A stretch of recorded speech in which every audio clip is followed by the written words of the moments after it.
We're not getting any more readiness, Jason. Either you're ready to roll or not. Well, I am ready. I'm multitasking here. So, we got a special guest, Chris, with us. Hey, thanks for having me. It's my first podcast. So Bring that mic in a little bit closer. Long time listener, first time yeah, caller. there you go. Is that better? Yeah. Cool. You might know Chris from the phones if you've called us. He's been with us how long now? About 6 months now. Yeah. Yeah. So very excited. Like I said, it's my first podcast, so I actually get to talk about some stuff that I'm a little bit more knowledgeable on too. So Yeah. He is a smart guy. thank you. Yeah. He a lot of customers, like I said, you've been really helpful for a lot of customers. You got that like level-headed, low-key kind of, like not me. I get all excited. Yeah. So And yeah, not taking it personal sometimes. That's a big one. So yeah. So we're going to talk about maps today. So the general discussion, and what kind of brought this up is you had asked a question a while ago. We were talking about bird's eye specifically, and I had explained some of the backgrounds, and you're like, man, that might be a good podcast. And so we're going to do it. We're going to try this podcast. We're going to cover some of the mapping and some of the stuff behind the stuff of mapping. And so let's just roll into it. Let's first start with, we'll talk about onX because they are no longer compatible. Was it the 200 going forward, I think, Yep. right? Mm-hmm. Yeah. And they've stopped making all map chips now, so they don't even make a map chip, I don't think. It's all on the phone. Is that correct? Mm-hmm. Yeah. Okay. I don't know. Do we know? Was it last year when they did that? Yeah, it had to have been late last year. Yeah. I mean, you might be able to, still download to a chip for your devices, but they're not compatible with the Garmin anymore. Yeah. onX and Garmin have had like a history of like not playing nice together. We need a podcast with them. Like, Come all let's hear together. them We'll hash just out. put Garmin and onX on the same podcast and be like, "What do you say? What do you say?" And I wish they would have come together on it. They don't, and they're two different companies. Honestly, there's times when I'm like, I'm on Garmin's side, and then there's other times where I'm like, dude, onX is kicking your ass. You know what I mean? Like, and I've said that. Right. I'll say it to both of them. I'm like, dude, you guys need to play together. Nice, but they won't.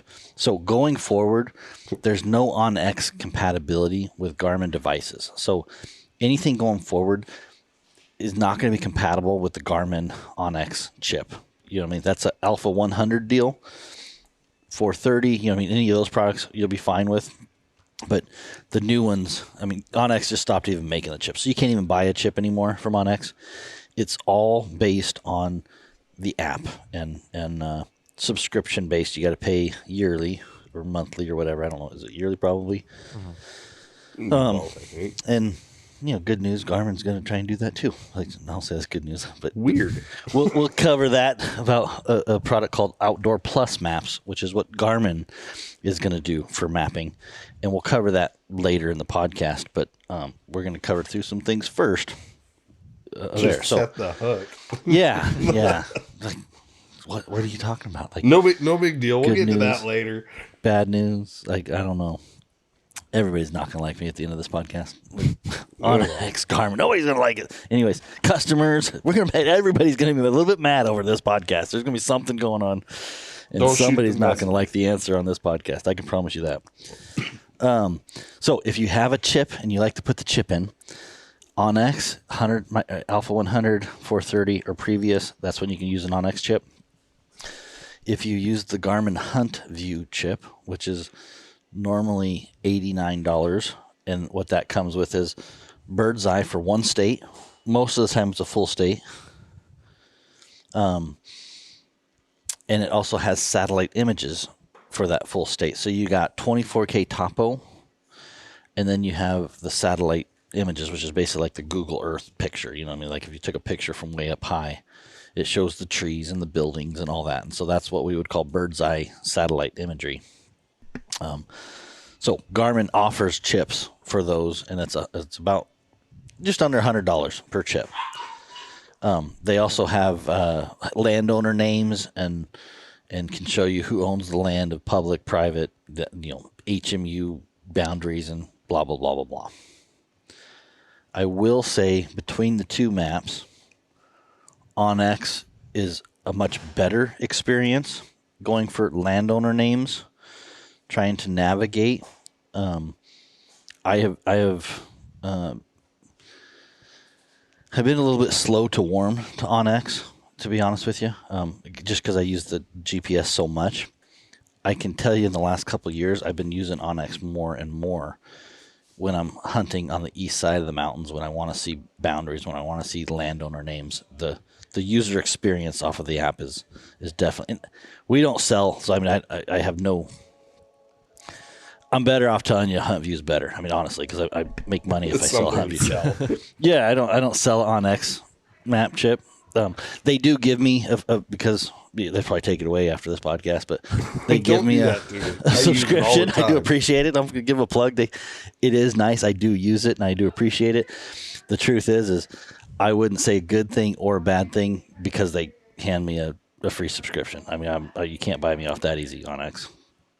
Maybe and it is awesome. Yeah, I do like it. It's awesome. So I will say, and I've even told user groups and stuff like that, and focus groups that I've been in, that OnX is kind of kicking Garmin's ass in the app world. As far as the experience and the stuff, and Garmin needs to get their shit together. That part of it, I'll tell Garmin that to the same thing. Until you right straight to fights. Yeah, exactly. I don't mind. Whatever. Well, I was gonna say, I think that was kind of the main point of when we were talking about this. I think it was last week or 2 weeks ago. Garmin's not a software development company. Yeah. So. Exactly. I mean, that's exactly it.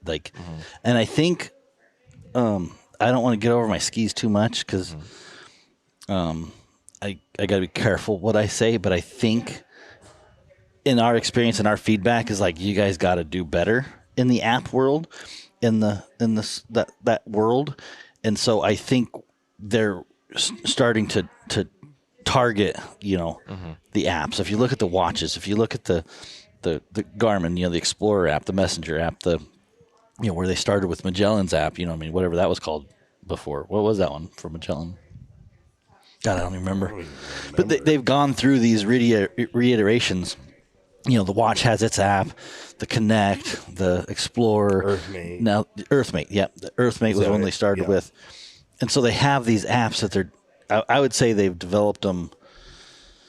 Garmin won't like the word half-ass, but rush to market, is that the term you're looking for? Olivia would have said one cheek. It would have been one cheek done. It would have been one cheeker.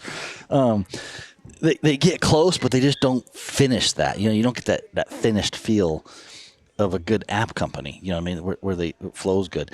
I think we'll see some of that changing. I think that's coming, but in the history, I can tell you, if you've used Explorer, if you use that, you've probably been disappointed in the user experience of that. And that's not to say that, we've used Dogtra, used OnX, I've used a bunch of different other mapping software, Avenza. I've tried a bunch of different mapping. It's a difficult thing to do. What OnX does and does well, they've got a lot of experience and a lot of time and effort into doing that. And doing it well, I can tell you that their focus is good because they really focus on the user. So, point to OnX for that. Hopefully, Garmin starts getting things in gear because they need to do better in the way we're going forward. So, that's kind of the basic between the Hunt View map chip from Garmin, which is going to show you. And I guess there's several different things on Garmin's side. So there's the Hunt View chip, which is the little chip that goes in the back of the device. Mm-hmm. That is the easiest way to get bird's eye satellite imagery that is not up to date.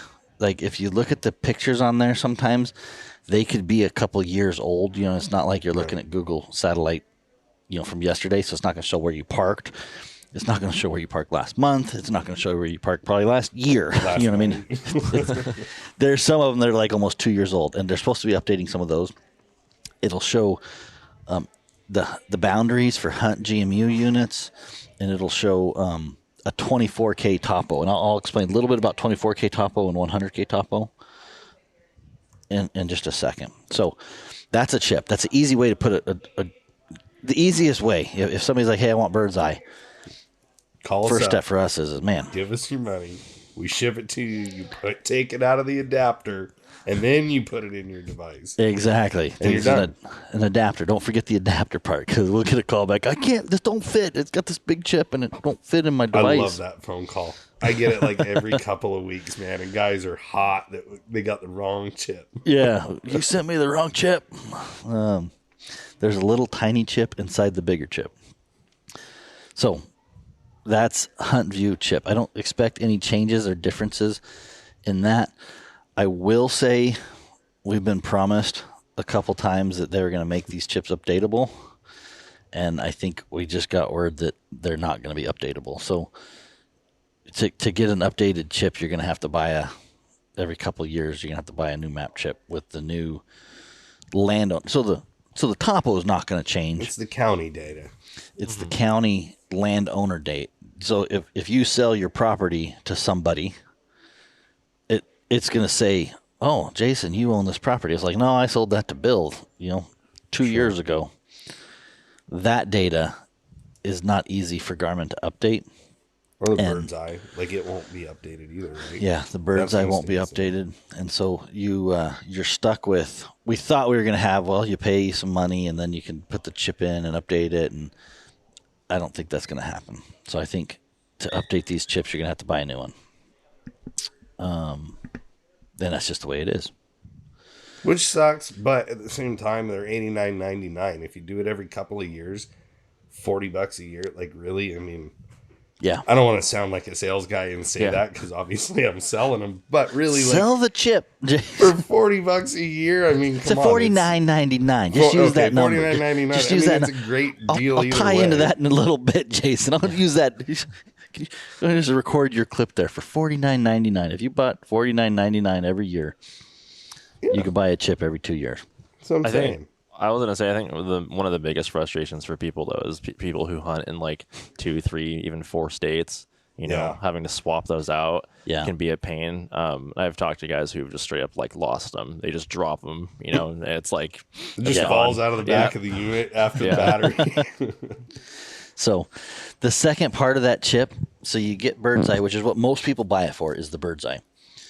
Is the second part of that chip is 24K topographical mapping.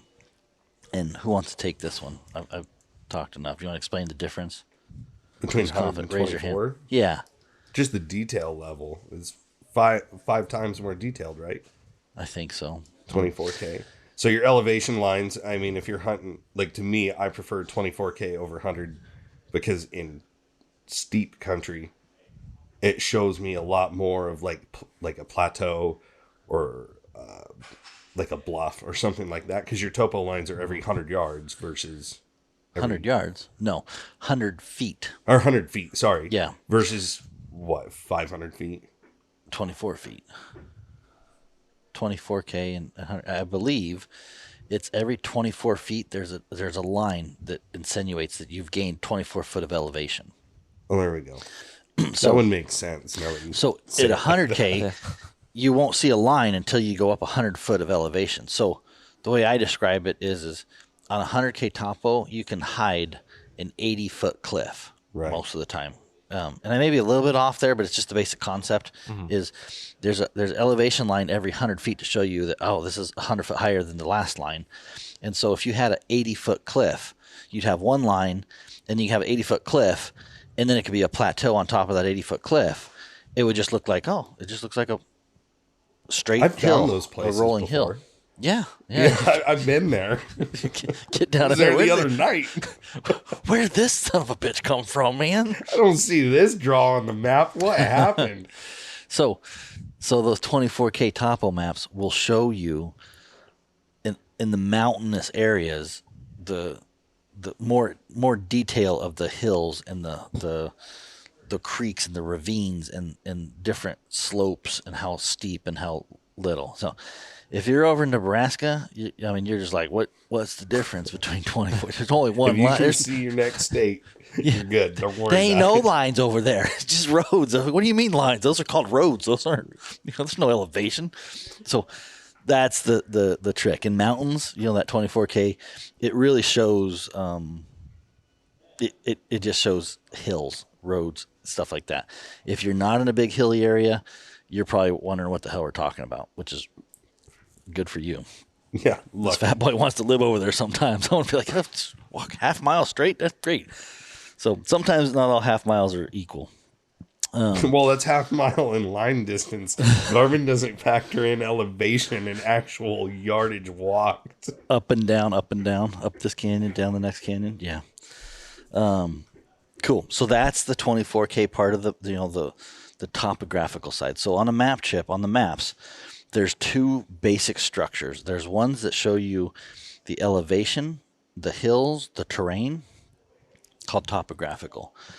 Then there's others which are basically like photographic pictures of the satellite. What it looks like from an airplane. You know what I mean? If you flew an airplane, I'd say satellite, but it's easier to conceptualize an airplane. If you're flying at 10,000 feet or 5,000 feet. 30,000 foot view, man. Yeah, you can kind of look and go, okay, there's trees there's a river, I can see houses, I can see the road, you can see pictures. It's almost like you're taking pictures from up high. So that's what we've always called bird's eye satellite imagery. And the third one, which we'll talk about on the third step, I'm not ready to talk about it yet, but is what I would call a raster mapping, which is like bird's eye, but it's basically like a paper map is what Chris kind of described it as when I showed him. So it's a picture of a map, if that makes sense. So I'll try to describe the topo. There's two different styles of topo that Garmin's going to. One is like a vector-based topo, and one's a raster-based topo. And we'll cover that in when we talk about Outdoor Plus maps. So, which is coming. But before we talk about Outdoor Plus maps, let's talk about, and this is what sparked this. Chris was like, "Oh, this is what you talk about." So, Chris, you asked a question about bird's eye when we're talking about like the Alpha 100, right? Yep. Yeah. I mean, more so is because I came in. I mean, again, I've only been here 6 months, right? So my familiarity with bird's eye, at least the subscription, was basically nothing. And so, I've talked to so many guys who've got this subscription that I don't even know how it works. Right. And with the Alpha 100, the subscription off the Alpha 100. Yeah. And with it not, that with Garmin discontinuing it and everything. Yeah. So last year about this time, Garmin focused on discontinuing the bird's eye on the Alpha 100, not the chips. So you can still buy those Hunt View chips, right? And it was kind of a ruckus, right? Because it was kind of I won't say short-sighted, but it was short-term. It was a short-term decision.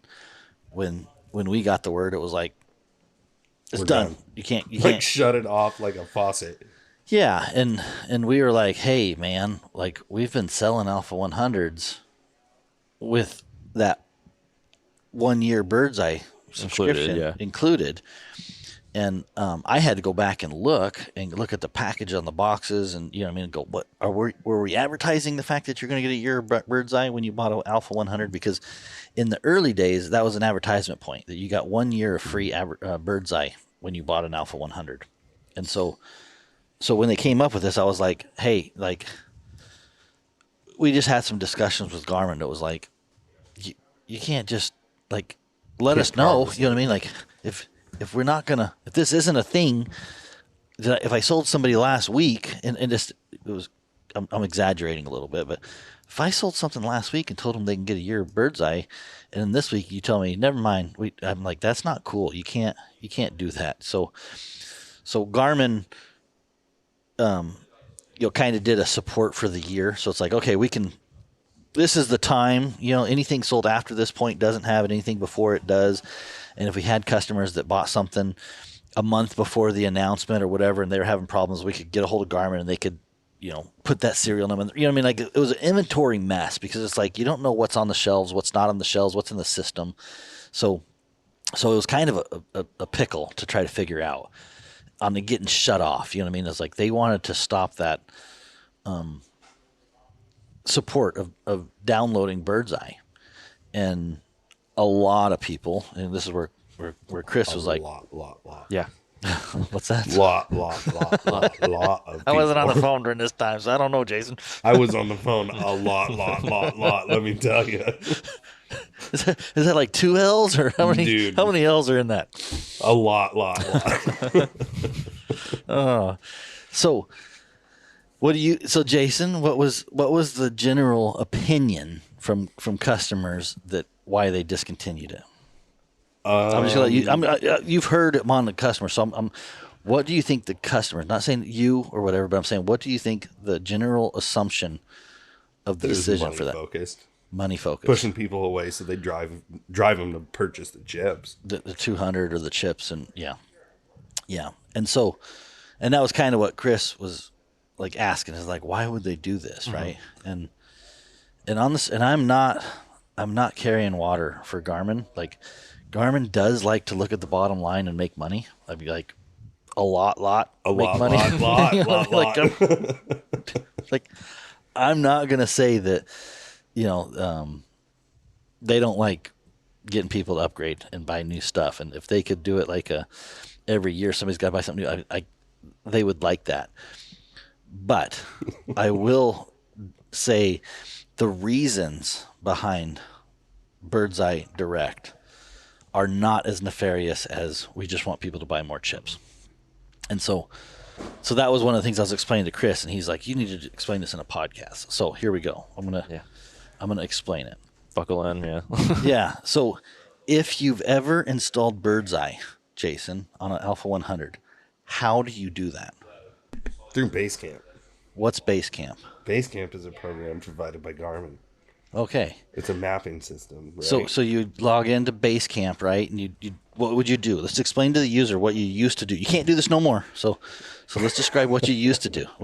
Back in the good old days. You used to have to hook up your handheld to your computer. Okay. You had to download the portions you wanted onto Basecamp. Download what portions? Huh? What portions? Portions of the map that you wanted to download, like the Bird's Eye subscription. Okay. So you'd pick your block. So the area you want to get pictures of, right? Yep. It'd download to Basecamp. Whoa, slow down, Jason. Slow down. Okay. What would download? The satellite imagery. But what did that? I guess I'm not following. Is it just magic? Did the Garmin download it? I mean, what was it that No, downloaded? your computer. Oh, okay. What on the computer? The program. You have the Basecamp program, right? Yeah. So the Basecamp program. Yes. Okay. So your Basecamp program would go off and download images from, where do you think they got those images? I know this is like a classroom exercise. Something that is no longer in service anymore. I blocked. You can see out. Jason's like, I never downloaded. I bought the chip for $80 because it's easier. It's my 11th grade teacher. You're asking me a history question? What the hell? I'd go hustle up $80 and not answer the questions. How about that?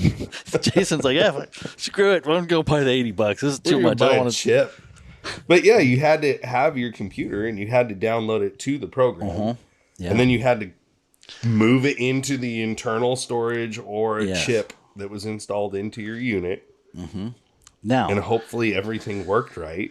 And it unlocked it to the serial number. And so that's all I'm getting at is, so let's look at the technical process. So everybody's talking about the money, but there's an engineer over at Garmin going, hey, when did they develop Basecamp? When was that program written? 1776. I don't know, dude. A long time ago. No, it came out with the 320s, right? I think, maybe 320s or maybe even more than that. I think it was with 220s days. I think the Bird's Eye came out 320, but I think Basecamp came out 220. So we're talking it's antiquated. 13, 14 years ago. This program was written. Okay. So let me ask you another question. You love questions today. Yeah. What has changed in the computers in 13 years?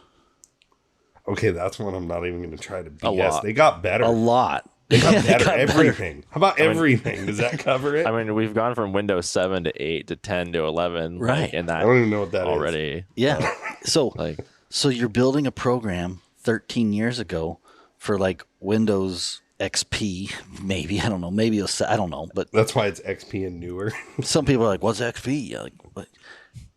It's a funny joke, but anyways, the Windows XP. You went to Windows 7. You went to Windows 8, which is shitty. Terrible. Yeah, like, and so Garmin has been making this program through all these computer changes, right?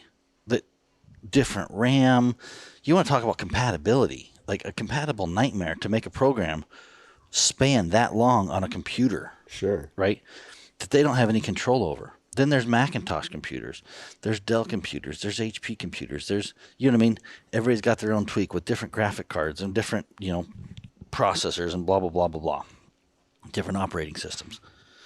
So you're asking Garmin to build a program that spans the computer. They don't, you know what I mean? Like, Garmin's looking at it like, we just want something that talks to our device. You know what I mean? Like, they don't want to deal with the computer Windows shit, right? But they got to pay some geek over here to be a computer programmer to build this base camp program, right? Pick a name. I don't care. We'll call him Chris. Yeah. Chris is over there. Chris is a smart guy, right? Chris is over there at Garmin, right? And he's in charge of the base camp program 13 years ago. And maybe they didn't give him a raise or whatever. He got mad and he left. And so we're like, well, crap, we don't have a Chris anymore. We need to go find a Chris. And so the next guy comes in and he goes, what the hell did Chris do? Like, how did Chris make this shit work? Yeah. And so that alone is a headache for Garmin, to take a computer program to hook up. Now that computer program, the second part of your question, Jason, was you said, I just go and download Birdseye satellite for my area. Do you know what that takes? Servers Yeah, computer servers, web servers. So the first computer is on the customer's side to do this project, Jason. Right. You got to have a computer at your house. What computer do you got? It's one that says W on it. Well, that's the first question It's Garmin's an got to ask. HP, man. HP. It's got a sticker on it, and it says W Hunting Supply. I don't know what else is on it. It just shows a sticker. When you guys started making computers.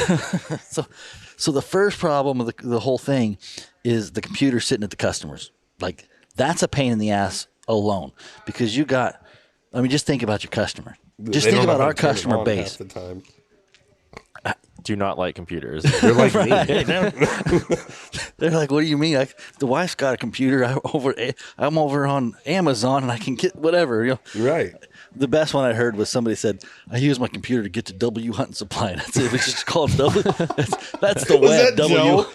Yeah, Joe Hudson. It was Joe Hudson, wasn't it? Yeah, he's like, we go on that inner W Hunting Supply web. That's the whole all web. he uses it for. Yeah. Anyways, so you got to get this program to work on the computer at the customer's level. And now you got to get that computer to talk through the internet to go talk to a different computer that's sitting in a data center. Okay. Oh, and that's what went down for Garmin, right? When we had that big fiasco. Yeah. Their servers, now I'm connecting the pieces. Ding. So if you don't keep the servers up, people can hack your ass. and write you a big request. right. For people who don't know what we're talking about, it was a couple of years ago. It's called ransom hacking or ransom something. And so what they do is they basically hack your website. They shut your shit down. Like, we could make a phone call into Garmin. My watch wouldn't connect. I mean, there was nothing connectivity that even remotely touched a website with Garmin that was working. And I don't know where it was from. Russia. Like Russia, Ukraine, somewhere. And they asked for some money. I think they were pretty much like, just hey, pay us some money. Lot. You say a lot. How many L's was that? I don't know. There's a lot of them in there, man. Commas and crap. Two commas. You know what I mean? There was two commas there. You never know. And nobody knows what Garmin did. I mean, nobody, whether they paid. The shit started working real quick. Somehow that shit got turned on. It turned off. So anyways, just what we know from Garmin getting hacked 2 years ago. Do you think they're a little bit nervous about having an unsecured server on the premises. Yeah, I can see it now. Now, whenever, don't just pick on Jason. Whenever Jason, that hound guy, is bitching about wanting bird's eye on what product? The Alpha 100, which is going to be discontinued when? Soon? So that's a trick question. So, yeah. So soon. At some point, the 100 is going to be discontinued. I mean, we're running out. They're not making any more of them. Whatever they have is what they have. There's no secret on that, right? We know. And so you got some bean counter over at Garmin going, so you mean to tell me I got to manage this program on computers that range anywhere from 14 years ago to coming out next year? I got to pay a guy to write that program and keep that up on top. Then I got to pay him to work with the server that also needs to be updated, because if we don't update it, some jerk over in Russia hacks into our shit and shuts our business down, and they're going to want another check. So we got to make sure that that's secure, and up to date. And that has to work flawlessly. And we got to do all of this for a discontinued product. Makes total sense on the budget. We're going to make $29.99 a year for this guy. And so they're like, how many more of those are we going to sell? Well, most people are going to the new ones, and they're going to Bird's Eye Direct, and they're going to the 200s. And so this group of Alpha 100 guys, and this is where I'm going to piss those guys off, they're getting smaller and smaller. Garmin cannot justify spending the cost it costs to hire a smart guy like Chris to write a program, and to hire another smart guy like, I don't want to be racist here if I said something, but anyways, that's just a computer guy. You know what I mean? I come up from Intel, so I know. I say it with love, right? I'll pick on one of my friends, Atul from Intel. I love him. He doesn't listen to this, but they pay Atul, who's a smart guy, who knows his shit on servers and computers, and you know what I mean? Like, it builds this whole ecosystem of support for something that is so small, and it's a diminishing return. Yeah, I mean, you have to have an entire infrastructure to just make that one thing run, and that, like you said, it's just not worth it. I mean. So with all of that said, right? Whenever somebody says, "Oh, it's just about money," it is just about money. I mean, I will say, yes, but it's not about the dollar bills in your pocket. It's about the money that Garmin has to spend to keep that system alive. And they just look at the returns and go, we're moving away from that. When can we ever get away from that program? You know what I mean? Is it next year? Is it 10 years? Is it 20 years? I mean, realistically, do we got to support computers 15 years from now? We didn't sell an Alpha 100. Yeah, that makes sense. And so yeah, it seems a little close. It seems a little short. They probably, if we looked into the history, and I don't know this, I'm totally speculating, but Chris probably told Garmin F off, and they looked at him and go, well, we don't got a base camp smart guy anymore. Base camp guy left. Are we going to hire somebody just to take care of base camp? And they look, so I'm just speculating, but that's how these decisions sometimes come up. It's like, well, Chris, do you think he'd come back? No, he pretty much said F you as he's walking out. I don't think he's coming back. He's not going to fix our base camp program. So those are the little things that happen behind the scenes sometimes that I find interesting when you stop and think about it. I'm like, yeah, it's not always about the dollar bill in the customer's pocket. It does have to pencil out. Garmin is big on dollar bills. I'm not going to lie, but big on pennies. Pennies, yeah. Pennies, man. So I think, and I can't, it's not like, I think it's more to do with that. The reason Bird's Eye got canceled abruptly than it is, hey, we want people to buy 200s. Like 100%. I'm confident in saying that they didn't just wake up last May or whatever it was and go, well, if we turn this off, we'll get more people to buy 200s. I'm 90%. It's not malicious or predatory. It wasn't. Any way. No. It was, we have a big problem going forward. Let's just rip the Band-Aid off. You know what I mean? Like, we can't sustain this model. We got to rip the Band-Aid off. And so they ripped the Band-Aid off. whole ecosystem, with everything. And they've been trying. I mean, it's obvious Garmin is trying on the app side of things. Yeah. Right? I mean, they're trying. Yeah. They know they need to bring something to the table. Yeah. So let's move on to the next. Now that I've hammered that home, and we got an idea why, or at least maybe some perspective on why Alpha 100 Bird's Eye downloading is no longer feasible. Like, we could just accept the fact that Garmin's going to move away from that, whether we like it or not. Whether you believe it's because they want you to order a 200 or not, it's not going to come back. And so you're stuck with a chip. I mean, you still can chip, access Bird's Eye. That's still something available. Or a 200, or if you do upgrade, the new system downloads from the device, right? Mm-hmm. So right, Bird's Eye Direct. So now Garmin's taken out one piece of the equation, which is customer's computer. The customer's computer. Now they don't have to worry about some ancient computer that, do you remember the updating and all just the headaches of, well, what computer is it? That's why people never did it. Exactly. If it ain't broke, don't fix it. That's why Garmin, A, has a map chip with Bird's Eye available, and B, people are now updating their crap. Yeah, they got tired of talking to hound guys. Be like, those hound guys, man, they're rough on a computer, man. Yeah, man. What do you mean USB? What's a USB? So yeah, you take out the computer aspect of trying to get somebody on the phone to plug in a device, and it doesn't work, and then like USB drivers were going out, and it was a mess. So yeah, they weren't updated, or there's always so many variables. Mm-hmm. So Garmin was able to come up with the 200, which has direct Bird's Eye, and so in that situation, your device hooks up to the internet, right? The interwebs or whatever. Yeah. And then you have the Garmin device talking to the Garmin servers.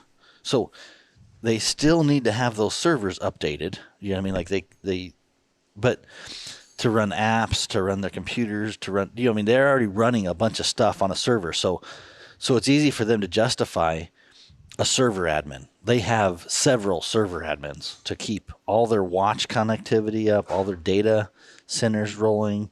You know what I mean? Like they don't. I guarantee you, their cyber security is much more stronger now that they've gotten hacked. I hope so. I'm sure they got some smart guys working, smarter guys. McAfee got a check. Yeah, whoever it was. But in our business, you can't not have web servers. I mean, we have our web server. We have a server admin. We have, we harden our firewalls. We do a lot of stuff. Honestly, I'm doing insurance for my business right now, and I'm doing I put a cyber policy on it. So I'm like, you know what? The servers and that part of our business is it's not going away. So Garmin's going to do that anyways. And so if they can take the customer's computer out of it, that's a huge portion. It's like, okay, now their devices talk directly to the servers, and they can have an end-to-end server. They own the whole channel, meaning they own the device in the customer's hand, and they own the computer that it's talking to over the internet. The only thing they don't own is the Wi-Fi, the connectivity, but that's really common. I mean, there's no, Go to McDonald's. Right, exactly. Update your stuff, download your maps. So that's the Bird's Eye Direct. That's the way forward that Garmin wants to move. And for legitimate reasons. If you're behind the scenes on this, that's why, is because you want to earn both sides. Now, with that said, the next, now that I've protected Garmin from the money, right? We're getting ready to roll into what's called Outdoor Plus mapping. And so I gave it to Chris. I gave him a quick rundown. Jason, you haven't even seen this yet. I probably could have found a device I'm guessing a 67. I'm sure there's some devices out there that are using Outdoor Plus mapping. It kind of feels weird saying the Alpha 300, but this podcast will be done after the announcement, so we can talk about the 300 and the Outdoor Plus mapping, which is coming with the 300. So to start, the bad news first. Yeah. Is we're looking at $49.99 a year. And it's a subscription, so it's not. I don't even think, and it's fairly new, but I don't even think it's like the old system where you paid the $29 and you download it and you get to keep the mapping forever. It's like access to the server. I think it's you'll get the access to the images, but they will expire. I do believe Garmin's going to do, and that's a money decision. I'm not going to sugarcoat it for Garmin. Like they're doing it to make money. Everybody wants to be on a subscription-based payment. You know what I mean? The baseline, man.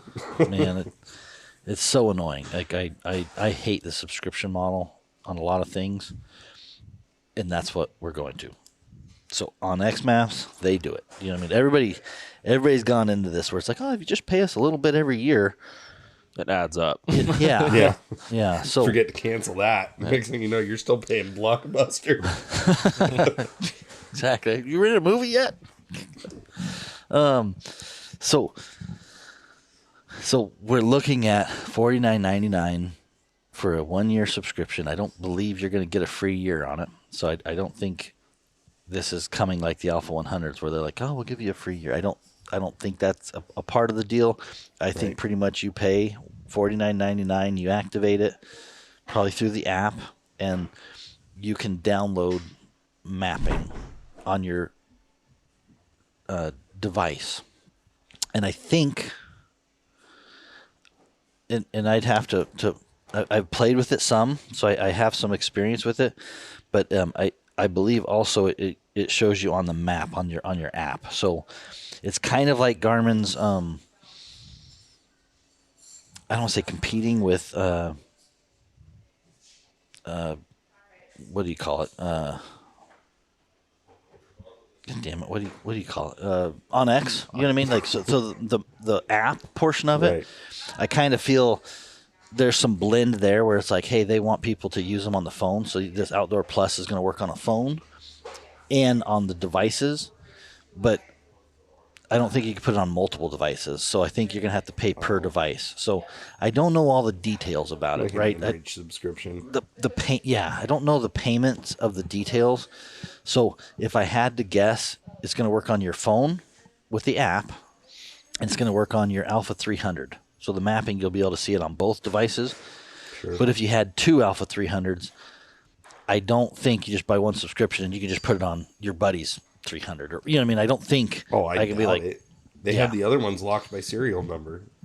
So I think they're going to have some serial number lockage, and it's going to expire. You know, there'll be some expiration dates on the devices itself, and then but you'll have access on the app. So it's just a different model. So they've gone from the 100, which we know about, and then now we went to the 200, which was Bird's Eye Direct, which just downloaded satellite images, which is awesome. And I think that was free, Yep. Pretty sure. Okay. And now with the 300, it's like, oh, we got this subscription deal. So now it's a $50 a year. You can download the Bird's Eye imagery. But the new thing is they also have the raster topographical mapping. So on my 300, I have Topo Active, which is very similar to what the 200 had, right? So if you zoom in, zoom out, those roads will show up, and your elevation lines, your rivers, and all that. Everybody's familiar with the active topo on the 200, correct? Yep. Mm-hmm. The satellite images. So if you turn on satellite, you're going to see the pictures of the trees. You're going to see pictures of the houses, the overview. Everybody's pretty much familiar with bird's eye imagery for the satellites, correct? Correct. Drum roll is the new one that I hope they change the name, and I've asked them to, because it's called USGS Quadrangle. Quadrangle. What? Quadrangle. It's a tongue twister. USGS quadrangle. And so that to a hound guy is like, I don't want to push that button. Yeah, that looks bad. I don't know what that button is. So, and I was the same way, and I was just goofing off. And whenever I clicked on it, so what that is, if you can imagine a photograph of a map, okay? Okay. Like So a paper photograph of a topographical map. Which is that's kind of how Onyx is too, isn't it? Right? I mean, Um, obviously it's not the same, but when you go in to the topo settings, I know that's the map that I usually preferred. Yeah. Looks like oh, I can't remember the name of the layer now. I'd have to go back and find it. But yeah, it looks like somebody took an old Onyx might fold-out cut me off Forest already. Service. Hold on, I'm trying to check. I got mine open too because I'm trying to find it. Like, mine no longer work. No, it's working. I'm just kidding. But so essentially, the active topo, and this is the best way to describe it, is what they call a vector-based mapping. So the lines are lines. Okay, if it's like a map of lines, right? And so, in the graphic world, we call a vector, and I explained that it's like a laser or a razor blade cut. So like our decals, if we use a vector-based image for decals, I can take a machine that uses a razor blade and I can cut the line because it knows where the line is, right? Right. On a raster-based image, it's a dot. Everything's a dot. So a lot of paper printers, those types of things, they put little dots to build the image, right? So there's two different ways of drawing an image on a computer. One is saying go from point A to point B with a straight line, and the other is to say put a bunch of dots in this position to make it look like a line, when in reality it's a bunch of dots to make up a line. You know what I mean? And so those are the two different ways you build a map: a raster and a vector. The topographical, the active topo is a vector-based map, meaning it's showing you a line from point A to point B. And then the USGS quadrangles, or whatever they're going to call it, which is what I would call a raster-based mapping, is a bunch of pictures, or dots to make up an image that show you lines and topographical. It's the same as basically the satellite imagery, except instead of showing you trees, roads, houses, they're showing you elevation lines, creeks, swamps. Very similar. If you line them up, when you line the two up, the lines might be just a little bit off because one's a picture and one's a line, but you'll see this thin line, which is your US topo, active topo, and then you'll see a little bit of a thicker line, which is like, oh, that's the picture image, right? And very rarely are you going to see them both on at the same time. It gets kind of confusing when you put both those together. I found it if you want me to tell you what it is on the Onyx. Sure. If people want like a visual, it's called a forest view. If you go into your hunt layers or your map layers. How do I get into...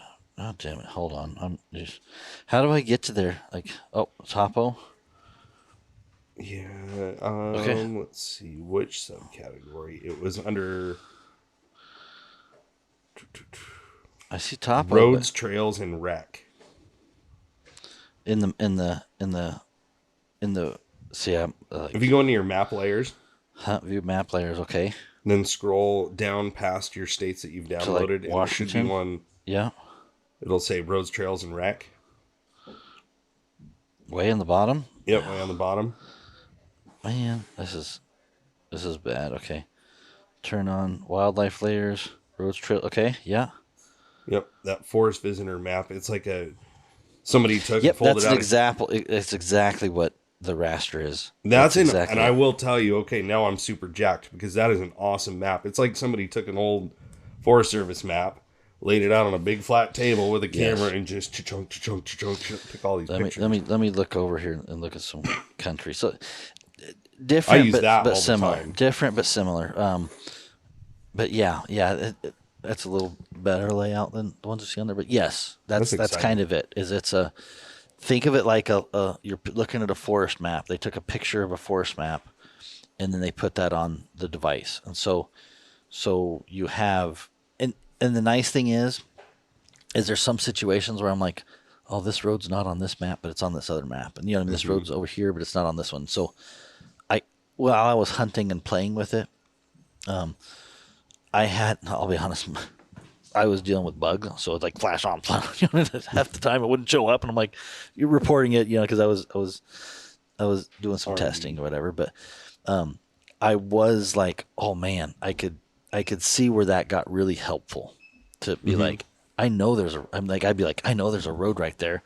And honestly, I was having to go to a different mapping program on my cell phone sometimes to navigate this. And so I want to say it fixes everything because there's always complaints in different situations. But yeah, I'd be like, oh, I could flip over there and go, yep, that road's right there, 300 yards. Yeah. That is the one thing I can tell you about Garmin. It's easier to measure distance than onX from my location. Like if I'm like, how much of a pain in the ass is it for me to get to that point? On onX, I have to go from point to point and draw up some little shit. But on Garmin, I just hit the screen. It's like tap the screen. They give you the misery and yardages, feet, or whatever you want. Like, misery and 300 feet.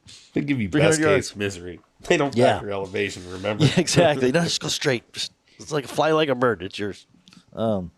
So that's Outdoor Maps, Outdoor Plus. That's cool. That's going to be on the Alpha 300. And this podcast. Is it a new app with them then, or is it still going to be under Explore? Question time. I think it's still under Explore. Okay. Yeah, no, you download from Explore. So you go into Explore. Like I said, some of these things I got to remember how I'm doing the things. But yeah, you activate it, and once you activate the mapping, you can download, and you go in there and you say, oh, you just download it from your phone. So you can download it from the device, or I think you can download with your phone too. So cool. I'd have to do some more playing. Like I said, I did some limited playing early on with it to find out that I actually liked it better. But at the same time, I don't like the fact that it's $50 a year. You know what I mean? Like, I'm not going to lie that every time somebody's trying to nickel and dime you here and there. And that's nothing we can help you with. So the other thing that's important about that, HuntView, you know what I mean? Like HuntView cards, we can sell you one of those, whatever. Garmin's cutting us out of the pie on this one. So it's not like we sell these subscriptions for $50 and we get to put $10 in our pocket. Garmin's like, nope, they want you to talk to them directly. So you will do it through the app, computer, whatever, to give them your credit card, and they'll turn it on. If there's issues, you can't call us. There's nothing we can do about that to get that working. You got to deal with Garmin directly. I think we covered it all.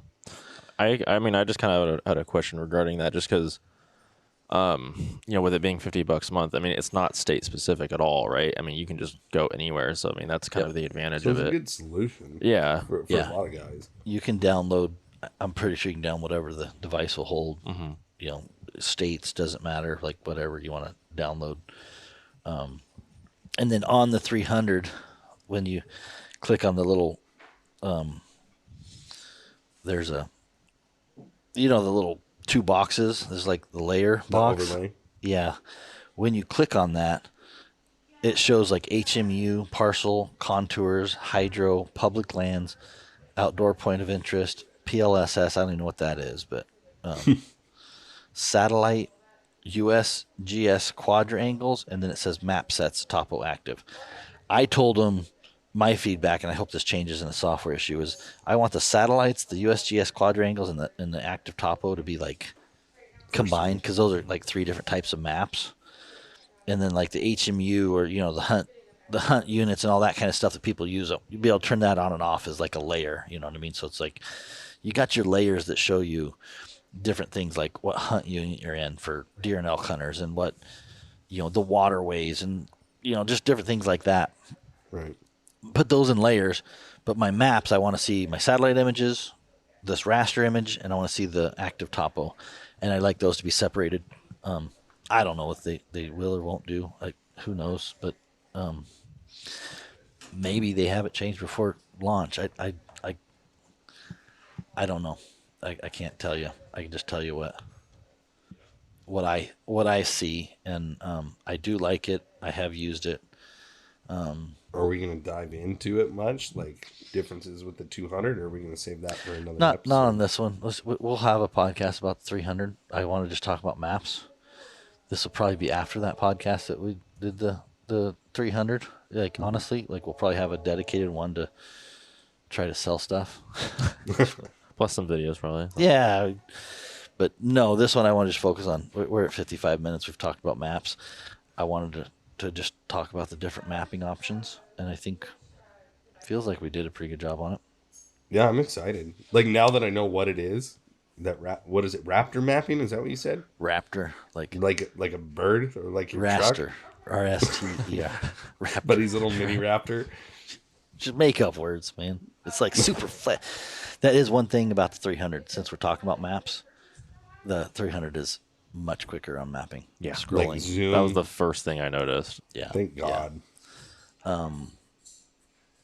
I think I'm still like reporting a bug where I zoom in a bunch and then it holds for a couple seconds. You know, so if I zoom in like 5 button presses to like zoom into an area to look, it like the system has to take almost like 4 or 5 seconds to catch up. I think it's a bug. I think Garmin will get that fixed because everything else about this mapping has been quick to build and reload and whatever. So I expect another software update before launch. So that's probably not like, hopefully it's,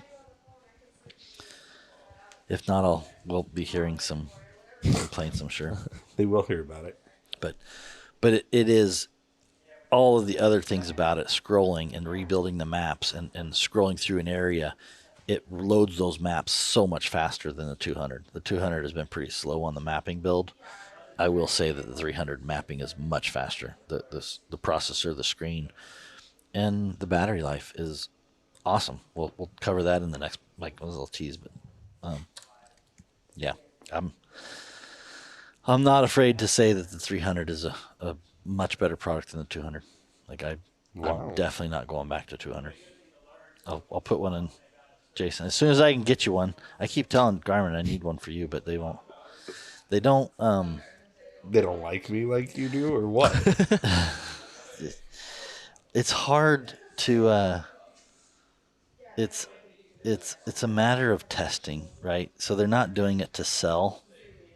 What he's saying nicely is they need someone that can figure out the smart guy stuff and give him valuable info. Not the guy who's going to take it to the woods and just be mad if it doesn't work. Right. Well, it's yeah. Like, I wish Garmin would be a little bit more aggressive on their testing and selection and stuff like that. Like, I will say, I'm blessed. I put stuff through the ringer, but sometimes I'm like, man, there are people who hunt harder than I do that I wish I could get.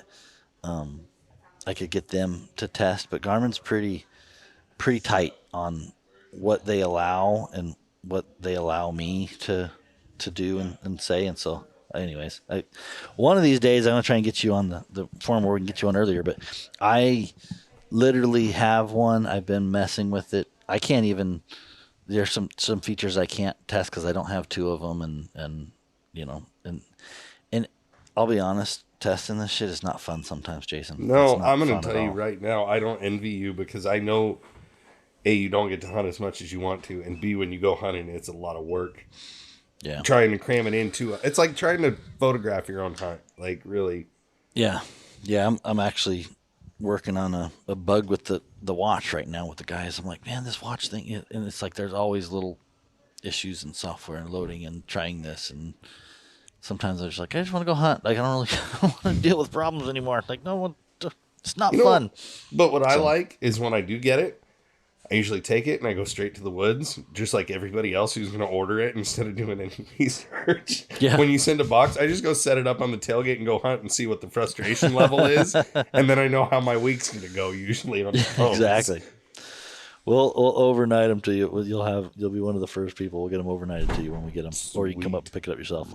Whenever they get them shipped. So, all right, Chris, anything you want to tell us? No, I mean I think we covered everything. Are you ready for the launch? This is going to be like afterwards, but yeah, it'll be. This will be your first launch. First launch, right? New product. Yeah, so I think some of the phone calls will be fun. It'll be interesting. Something new. Not just like I can't get this to work. Yeah, there's been a lot of that with the 200 already, so I wonder how it's gonna go.